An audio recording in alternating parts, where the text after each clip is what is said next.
You know, a lot of people they talk to me about this. They're like you had 1 year left. Like just finish it. Just finish it. And I'm like no no no. 1 year left means 1 year where I'm focusing full time on school and I can't focus on my business. That's another $10,000 to $12,000 of money that I'm spending on something that right now I know is not gonna advance me towards my goals or anything. And it just didn't make sense to me because literally, as you were saying, the world is changing. You don't even have to buy a course. You can go on YouTube and look for Facebook ads. And I promise you, if you do that for a week and you skim through videos and you start taking notes and trying, testing and trying, you're gonna have successful ad campaigns. It's as simple as that. Mm. And I had a question that it kind of relates to marketing, but it's more like I want to get your thought on this because we had an episode like a few months back about big tech and the way companies compile data, and obviously being the marketer you are, you understand how crucial data is. So we were coming at this from the angle of politics, but where do you think the line gets crossed and it becomes unethical to gather data on, let's say, your potential customers? Because you see a lot of companies, they, like say Facebook, they gather data and then they sell it to third parties, and then for a lot of customers, like, we don't know our data is going to that third and fourth party. We have no idea. So I was wondering, where do you draw the line? I draw. See, it's a really thin line, but you draw the line when data is interfering with your personal life, when there is information that people shouldn't really have, shouldn't really know, and they somehow do. And I heard a lot of people say this after, especially after Zuckerberg's case with the Congress, and they'd be like, "Man, it's so weird. I was just walking somewhere and I was talking to my friend about this product. I didn't use my phone. I didn't do this. I didn't do that. I was just talking to him about it." Or some people even go overboard and they're like, "I was just thinking about it. I didn't even say it." And then I opened my phone and I got a Facebook ad about it. Um, and they're like, "Yeah, they're crossing the line." But look, like, these things are monitored. All right, like Facebook at first, maybe they were doing some breaching, but after the big Congress issue, they're not doing that anymore. A lot of websites they use cookies, and cookies. Now this is where it gets tricky because they can set a cookie. You go on a website, you allow cookies, and then the cookies are on your browser. Then they can know everything you're doing on your browser. You know, Oh. so Uh-huh. there's a lot of ways companies are trying to collect data. Some ways are ethical, some aren't. But obviously, to anybody like starting in marketing, the best data you can get is Google Analytics or your website insights, Facebook ads insights, whatever you have. Otherwise, the big corporations, we don't really know what they're doing. Like, to be completely fair and transparent about it, we have no idea what's happening under the table at Facebook and Google in terms of data gathering. So there is a line, and they probably cross it often. But can we do something about it? I don't really know. We have to use those platforms. We can't live without them, you know? Mhm.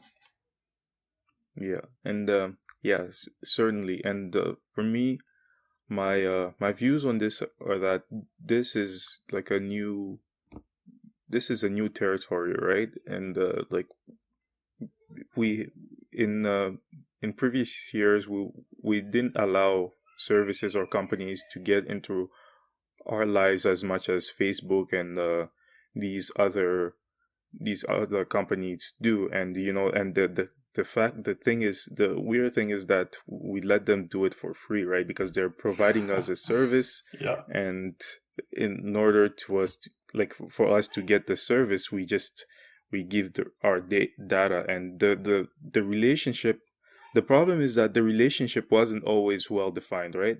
People didn't understand that they were the product. They weren't customers. You weren't paying Facebook anything. You were the product.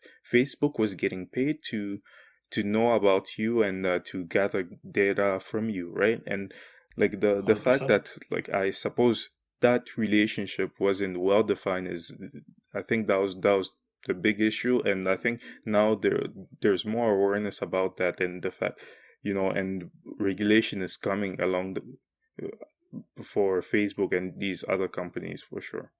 Yep.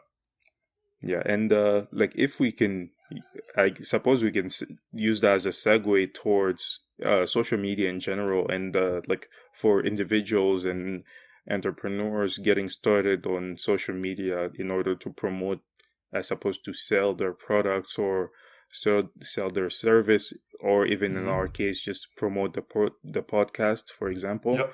We, like, going into it, like, I didn't realize how much work it was, like, just trying to, like, develop content and add value to your content and try to reach out to new people, and even when you, like, advertising and all those kind of things.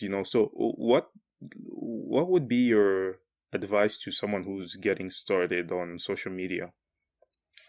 First, have a plan. Have a Hmm. social media and marketing plan, because it's one thing to say, I want to start an Instagram page and I want to, get more followers. I want to become an influencer. I want to do this and that.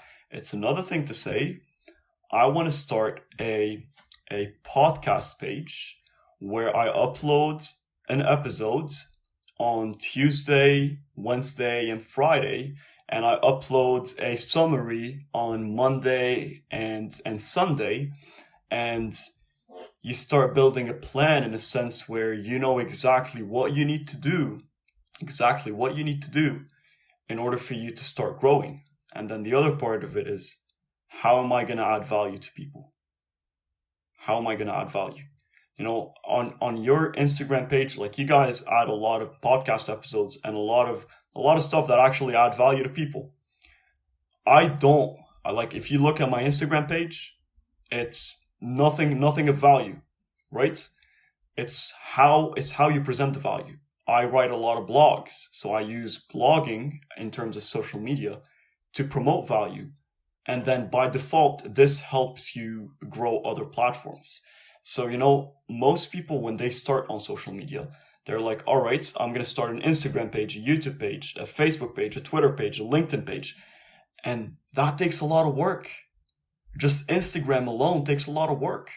So the best advice would be to make a plan, learn or understand how you want to add value, and then just pick one platform at first and stick to it.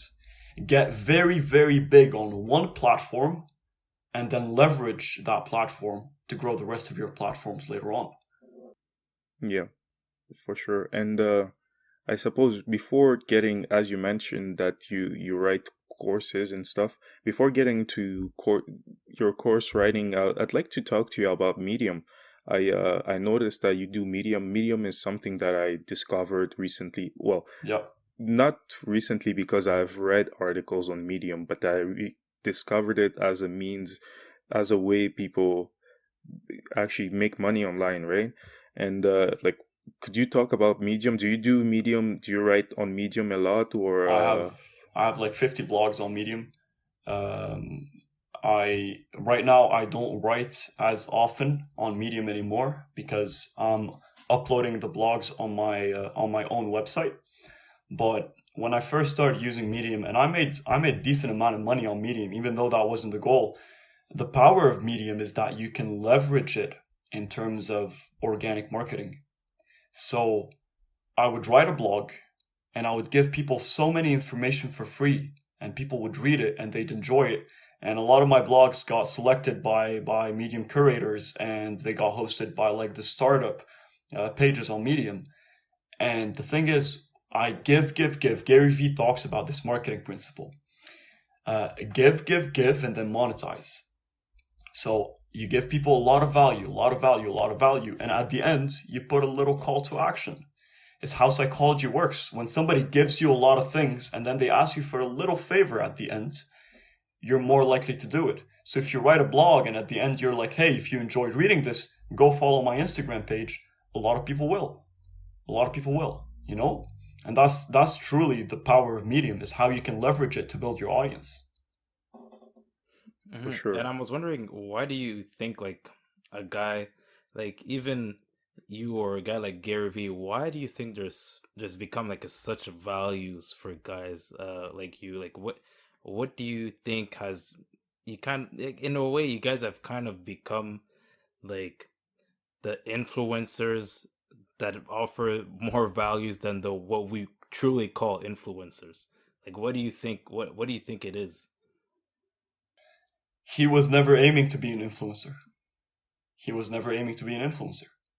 He he wanted to add as much value and help as much people as possible. See, growth is a consequence of value. Growth is never a goal. You can't aim to be an influencer. You can aim to add as much value as you can, and as a consequence, you'll become an influencer. And Gary Vee changed his perspectives a lot. When he was first starting off, he was like grind, work all the time, no breaks, 24/7, 365. And now you see his videos, he's like, no, do what you love, do what you're passionate about. His perspective changed a lot because he became an influencer, and he's like, okay, if I keep saying what I'm saying, a lot of people are gonna bash me about it. So he changed his perspective. But it's just a consequence of value, man. Like, if he wasn't valuable, if he didn't provide valuable information, if he wasn't one of the top people in his industry, he wouldn't have became an influencer.